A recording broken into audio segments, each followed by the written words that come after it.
there were 2 Justin Herbert cards that sold recently. I think that this was also a very interesting strategy for one of the cards to sell and then for the other card to end a couple days later. I would say it had to have been coordinated. There's no way 2 huge one-of-ones like this sell all at the same time without there being some sort of coordination. I would say the goal of it was probably to increase the value of the National Treasures. That card was pulled at the National last year and then sold, I believe, for $550,000. And now it's sold for $1.8 million.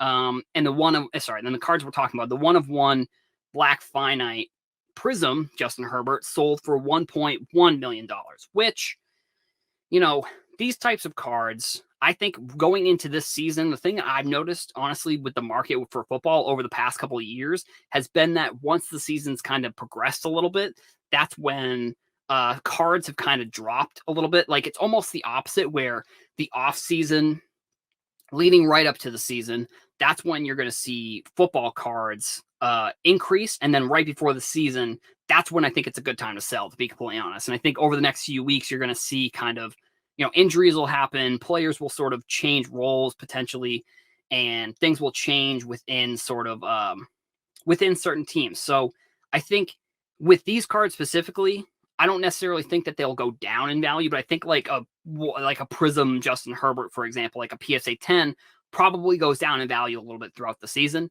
These cards are obviously more rare, so they're not going to be selling as often. And yeah, like I said, I think that with these cards specifically, the Prism card probably was planned on being sold around the same time if maybe the person wasn't getting the price that they wanted for the National Treasures, because if I'm being honest here, I think the National Treasures is priced correctly, but I think maybe the Prism card is priced a little bit higher than it should have been. And that's based off of the sale of the National Treasures, because the National Treasures one of one RPA is like the holy grail of a player's cards for football. It's the Bowman Chrome Superfractor one of one for football, basically. So the fact that it sells for 1.8, and then the Prism one of one sells for 1.1, I'd say the person who paid for that Prism card probably overpaid a little bit. Another thing that I think about when I'm looking at these cards in general is like when you have a big one of one, like when you have this one of one Prism card sell, realistically, the opportunity to buy that card doesn't come around as often as maybe the person who's willing to buy it. Like the person who's willing to spend $1.1 million on it, that's probably more like a $750,000 to $800,000 card. But what ends up happening is that it doesn't sell so often. So like there's an opportunity cost when it comes to that. Like, sure, the person who is, and I think it's kind of with all of these big cards in general, anybody who's willing to spend this type of money on a card is probably willing to spend a little bit extra to get the card if they know that potentially it's going to be a lot harder for them to buy in the future.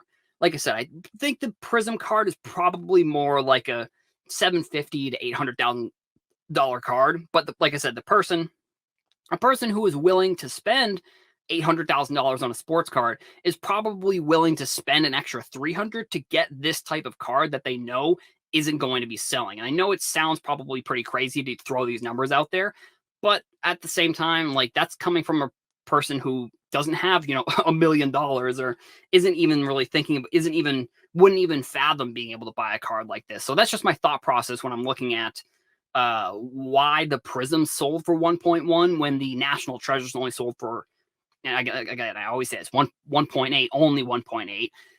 But with that 1.8, that kind of sets the market when it comes to the rest of those cards. I saw another tweet that the one of one Joe Burrow was actually pulled, and actually pretty interesting. It was a redemption. So as maybe maybe you don't know, a lot of Joe Burrow's autographs and RPAs are redemptions.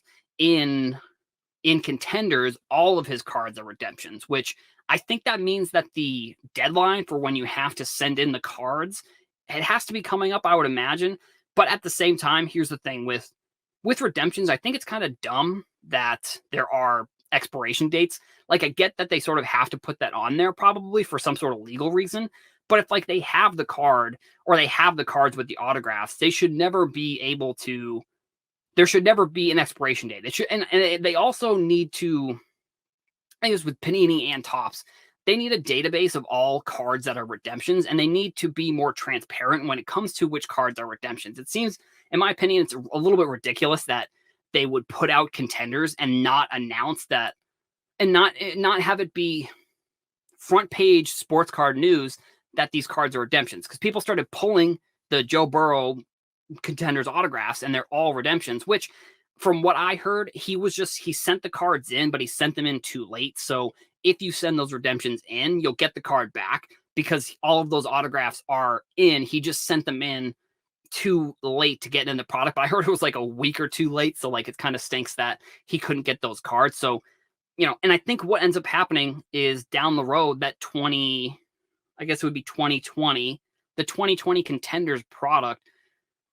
I don't know. I mean, I guess maybe it's going to lose value once those redemptions are expired, or maybe not, because maybe, if Panini comes out and says, maybe they have to put that expiration date, because if they don't have the card, they have to figure something else out. But if they have the cards, the expiration date should be invalid. Like, you should be able to send it in whenever the expiration date after it. And I get that they can't hold the cards, but it's like, I don't know, figure it out, because they can't just not send the cards if they have them. But at the same time, like, I don't know how many redemptions they're getting at a time. I don't know. It's just, like I said, redemptions to me has been something that I wish that they could fix and get rid of almost, because I don't know. It just seems like such a bummer if you're pulling a redemption and it's like you never even know if the player signed or not. With Burrow, I think it was announced that he did sign. He did send the cards back. But that 1/1 Burrow National Treasures, I think it was a platinum, I think is what it is.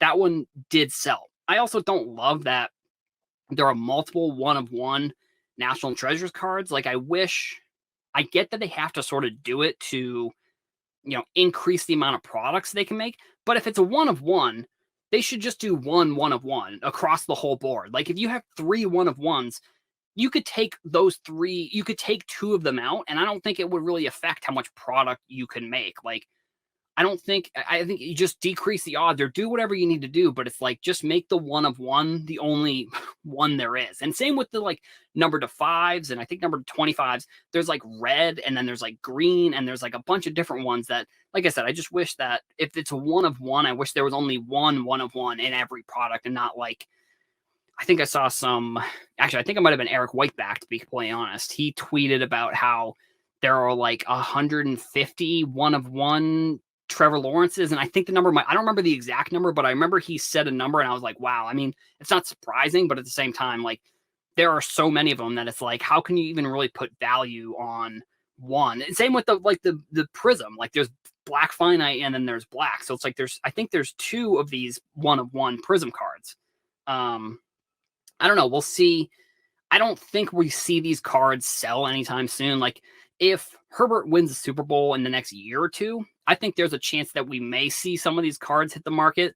But realistically, these cards are probably not going to be sold again anytime soon. So these people, somebody who bought the one of the National Treasures, the 1.8, they're probably keeping that somewhere in a safety deposit box. Same with the $1.1 million Prism card. They're probably not going to sell them. Probably going to keep them. I mean, maybe they'll be at the National. I think that would be really cool. A cool way to display these cards. I think that there should probably be like a sports card museum, I even think that PWCC or like one of these companies that has like vaults, they should almost have the cards in a museum on display. I think that would be really cool if they could do that. Like, eBay could do it too. I mean, an eBay museum would be really interesting with, if I don't know. I mean, it could even be like they pay you to put their cards on display or something along those lines. I think that would be really cool.